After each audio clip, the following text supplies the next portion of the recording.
Great way to start. Good afternoon. My name is Sharon Little. I'm one of the grads of the Musicianship and Leadership Program, and this is another in my series of conversations I'm having with the presenters at this Saturday's June 12th SummerBreeze MusicFest. It's an all-day online event, and I'm happy to talk to Jimbo Talbot. You may recognize him from our Midwinter Music Fest because he did Sound Bath. But this time it's not a sound bath. He's got something wild and crazy cooked up. Jimbo, so good to see you. It's always good to talk to you. Welcome. Thank you. It is always such a pleasure, Sharon. I really enjoy our chats. I wish we should do more of them, actually. We should. Recorded or not. Recorded or otherwise. In fact, I would invite everyone who might be listening, because we're in the home stretch. I know it's only a couple of days away. So if you haven't signed up, please make sure you do so right away. We should have more of these musical conversations. You know, I've been doing it with a number of friends online. We've been talking and just, what's going on, and then somebody starts playing something and that leads to something else. And I think that's much like our life, that much like the picture that you see in front of you, by the way, which is kind of inspiring for where I want to go with this workshop. And that is that our lives really are inspiring in ways that sometimes we don't think about when we think about playing our music.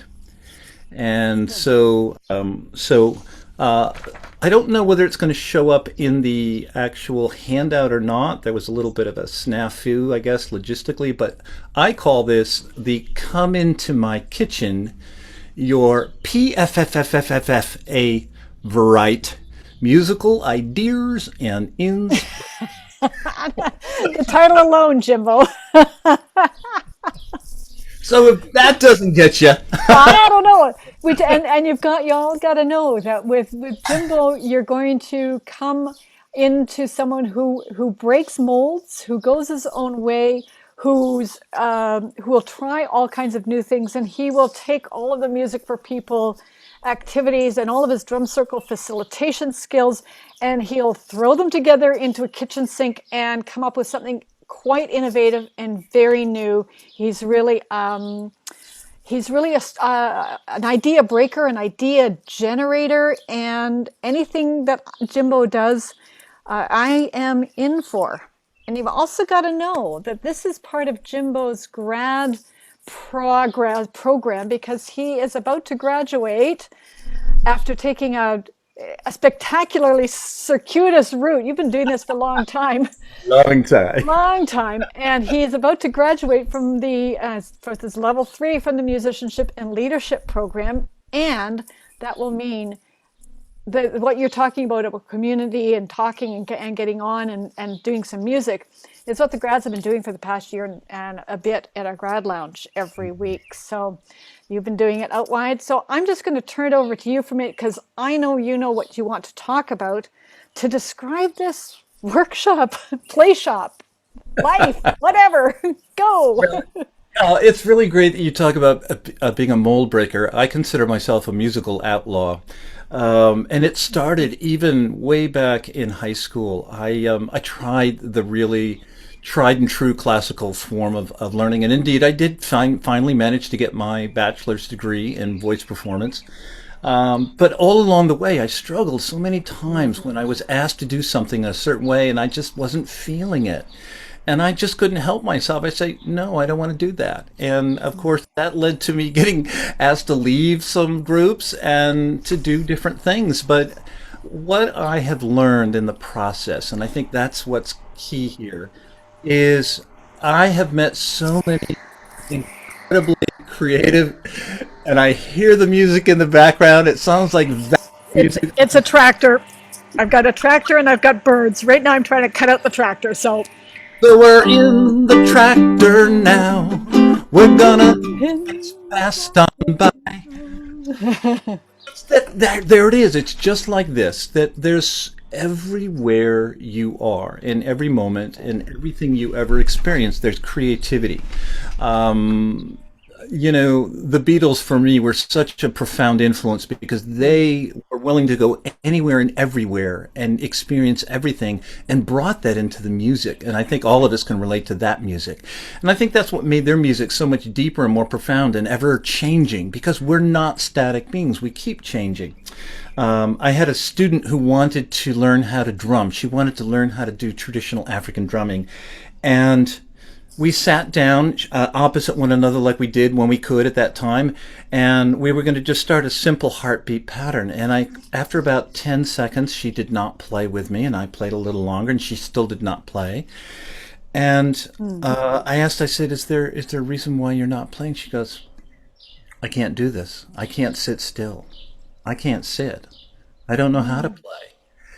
And I don't know why, but I looked into her eyes. I could see this wildness. I saw this child that needed to come out. And I didn't know if it was going to work or not. We don't know. That's why you have to take chances. And that's what I'm willing to do as a musical outlaw. I take chances. And so what I did is I said, give me 3 minutes. I'm going to rearrange the room. And I had a series of congas, tabanos, djembes. I had scarves. I had, squeezy pigs, right? Had squeezy pigs. I had all kinds of things all over the room. And what we ended up doing for 2.5 hours was just learn how to play using all the instruments. And the first game we had to play was hide and seek. And what became revealed very shortly in this session was this person, as an adult, had not learned how to play as a child. Had a home that was really difficult, a situation, and so we just played. And all of those activities and games led to her finding her own unique, inimitable style. And so we call her now the hawk drummer, because she is all-knowing and all-seeing, and she can just soar over anybody when she's allowed to be free to roam around the room, literally dancing and flying, with scarves and everything. And then she plays all these rhythms, and it's profound. So I've had experiences like that for a long time. And during the life celebration service for David Darling, I think I heard this. I asked someone today and they said, no, I never heard this before. So maybe I heard it in my own mind. But I heard the phrase that if I don't know where you are, or if I don't know where you live, how can I come and sit in and play with you? Or that's paraphrased. Do you recall this? Again, I read that in your email, and I thought, it sounds like it's a David Darling idea, but I don't remember him saying it. That doesn't mean that sentence didn't come up, because it very much, and he would speak about that musically. So yep. I will just not offer an opinion because I don't remember it, but clearly it stimulated something in your head, and so and you've taken off with it. So doesn't really matter, does it? No, it doesn't really, and that's what I said earlier today. I said, well, I'm making this up as we go anyway. But the ideas were always there, the inspiration was there, and that's very true, that if you look at your own musical play, your own musical practice, so many of us have tried the classical way, and a lot of us have come through and played and done the MLP program, and we're all players. But we kind of saw it fall into this, okay, so now we're going to do this style, right? We're going to do an ABA style, or, okay, we're going to do some Babble talk. We name it. Instead of just letting where we are and letting what inspires us be the teacher to show us what to do. And that's what this workshop is all about. So if you see on the screen before you, you see this picture. Any guesses? Well, you've already seen it. I already showed you the. Yeah. I've got. So those of you watching, you just take a guess in your own head. Anybody? Okay, it's not a pot of gold. I'll tell you that. There's another one, and there it is. All right. So you see, one of my great passions, particularly during the pandemic, has been going into the forest, going into the creek beds during the hot weather, and taking pictures. And what happened from this experience is that I find my heart, my soul, it soars. And I also have found when I share a lot of these photographs that so many people have said, oh, I can see myself there. I feel myself there. And I'm saying, so why aren't you? Right? So what is it that prevents you from finding whatever it is? It doesn't have to be this, but whatever it is your passion or your experiences that you begin to piece together like, that's my great teacher. So as I do on that particular day, this was just the other day on Sunday, I sat on this big flat rock and I proceeded to just make up music to the sound of this babbling brook and the colors and the feel and the textures and the whole experience. And I suddenly realized I'm playing things that I'd never heard before. And it's very inspiring. So Sharon, I want to ask you, would you like to play a quick game with me? Sure. Okay. I'm well trained. Pick me. Yeah, we talked about this before, so it's okay. And I think those of you that have been watching the other sessions, interviews, this is going to kind of be like what Leanne is doing.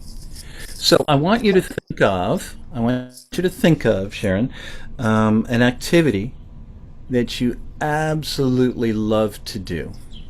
Just one. Okay. Just one for now. Okay. Yeah, just first one that comes to mind. Okay. All right. Now I want you to pick 3 or 4 words that are associated with that experience or activity. It doesn't have to be one particular time, just something that you love to do. Okay. Okay? Yep. Just a minute. Okay. Got them? I think so. Okay. You want to share them? So it's like the card game. So it is gravel riding, gravel biking, joy, freedom, exuberance, and workout. I already knew it was gravel riding. And we didn't talk about it, we? No, but I know this about you. So I'm just simply trying to embody gravel riding.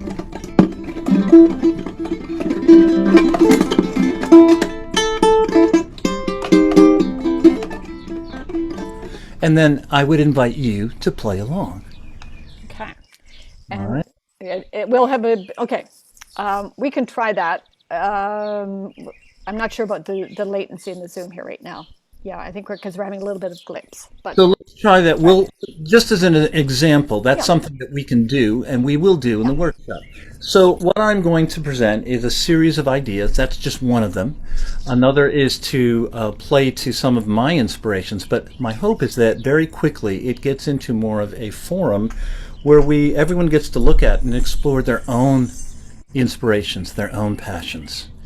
And then share in the breakout rooms, in smaller groups, we're going to break out and we're going to share those ideas and we're going to play to those ideas to see if we can't elicit new sounds, new styles, new things that inspire us, that are completely out of the realm of what we call our normal musical practice.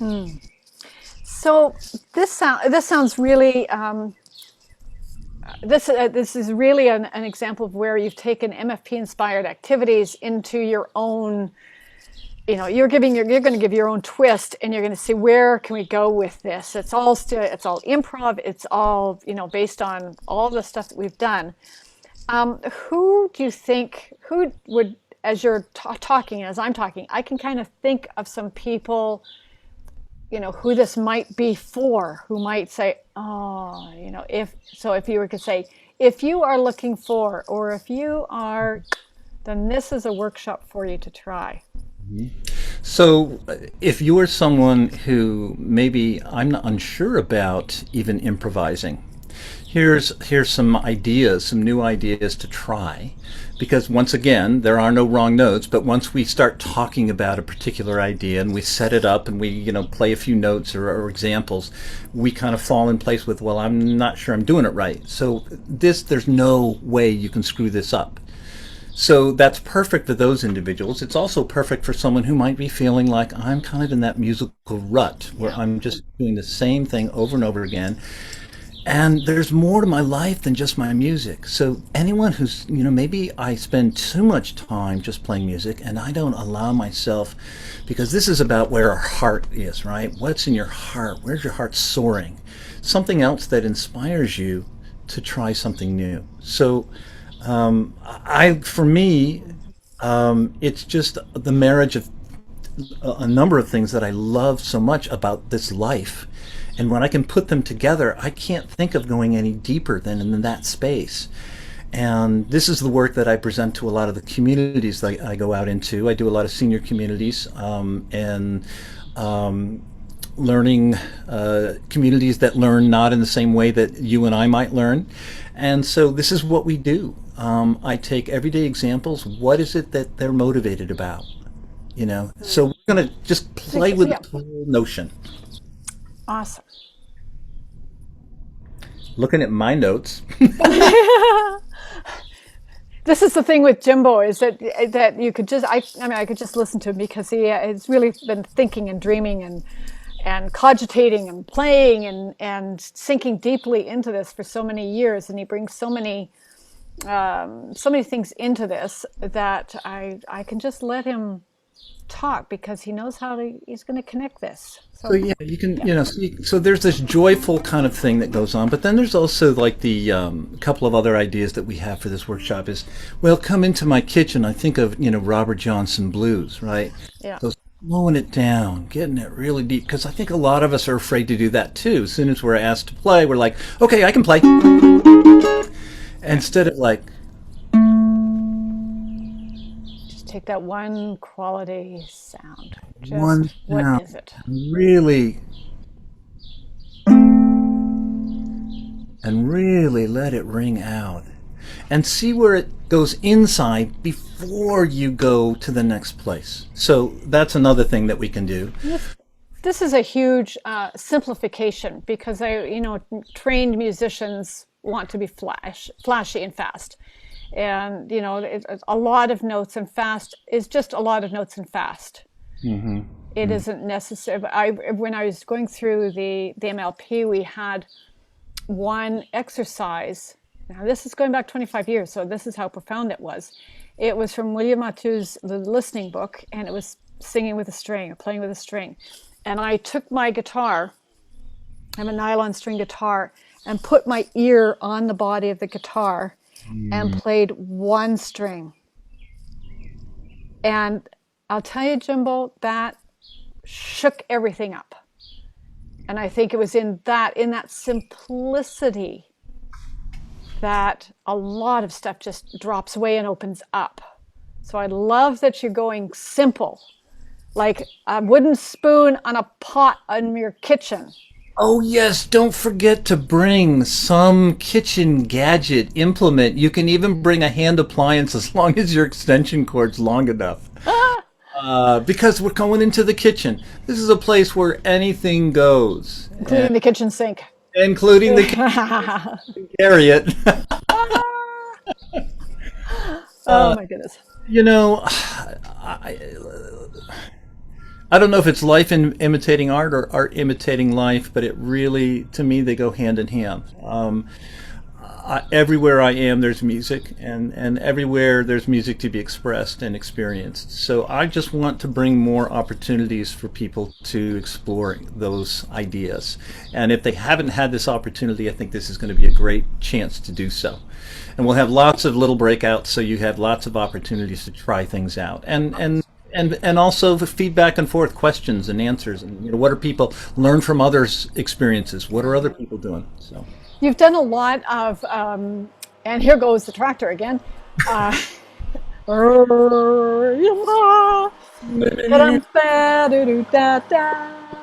a nice kind of drone. That was my first. That was my first sound bath, by the way, in Syracuse. A lovely friend and doctor friend of mine invited me and hosted me at his practice to do my first sound bath here in Syracuse. And everything was all set up for that night, except that Saturday nights were usually when his neighbor who did all the mowing decided to mow the lawn right next door. So, after about 3 minutes, the lawnmower was just the drone. Just one of the sounds. Exactly. Well, and I think we talked in the winter when we were talking Winter Breeze or Midwinter Music Fest. We talked a bit about this, but I want you to understand, those people who are watching, to understand really like Jimbo lives in sound, in nature. And he would take, I felt kind of envious because he would take some of his MLP friends from Syracuse, from the Syracuse group there, in the middle of winter with drum things and banging things and whatever they had, and say a little bit about what you do, because I just have the pictures and I know what a couple of people said about them. But well, everything is alive and we are not separate from anything. So to give you an example, we specifically wanted the first snowfall. We wanted the cold. Not because it's cold and we go, boo. No, but because we're like, you know what, let's celebrate that. Let's embrace it. So instead of fighting against it, I said, let's see if we can't join it where it's at. So that there's this light snowfall coming down, and I had little, like these, tingsha bells, right? So I had tingshas, ooh, that's loud. And a series, I have claves and soft shakers. And I said, let's just get into this little beautiful snowstorm in this beautiful little canyon-like place here in Syracuse.